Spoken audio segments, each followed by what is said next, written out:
Balikan po natin yung mga nakainom ng milk tea sa lungsod ng Manila. Sa bilis at hindi nung nangyari, doon po sa 3 biktima, 2 sa kanila namatay, di ba ho? Yung pag-inom ng milk tea sa Sampaloc, Maynila, naniniwala ang isang eksperto na posibleng nahaluan yun ng cyanide. At dahil hindi nagtatagal ang chemical na yan sa katawan, hindi raw agad-agad nakikita ang bakas niyan. Nakatutok si Michael Pahatin.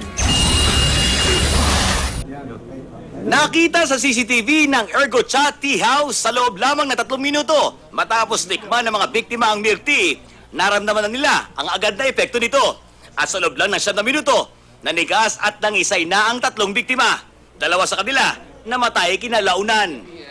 Ayon kay Dr. Wenceslao Kiat ng St. Luke's Hospital Toxicology Department, kahit hindi pa lumalabas ang pinal na resulta ng pagsusuri sa nilalaman ng milk tea, kakaunti lamang ang lason na sintulin umepekto tulad sa nakita sa CCTV video.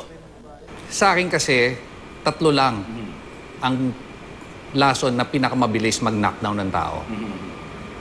Number 1 is hydrogen sulfide. Number 2 is carbon monoxide. At ang pangatlo is cyanide. In this case, I strongly believe it's cyanide. Marami ng pasyente si Dr. Kiat na biktima ng cyanide poisoning na karaniwan gamit na panlinis ng alahas at may nakakasulasok na amoy. Halos lahat na na-handle namin cyanide, itong mga jewelry cleaner o gold cleaner. Pag hinalo yan sa tubig, kulay tubig pa rin. Hindi nagbabago ang kulay. Iba nga lang ang amoy. Napakabaho niyan. Dagdag pa ni Dr. Kiat, hindi katakataka na walang nakitang trace ng cyanide sa mga inisyal na pagsusuri. Ang cyanide, kahit napatay ka na, tuloy-tuloy ang metabolism niyan eh. So kung minsan, wala ka na talaga ma-isolate sa blood.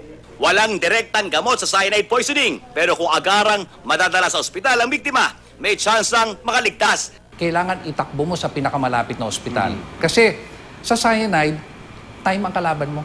Ang Department of Health pinag-aaralan ng gawing krimen ang pagbebenta ng cyanide dahil sa matinding epekto nito sa kalusugan.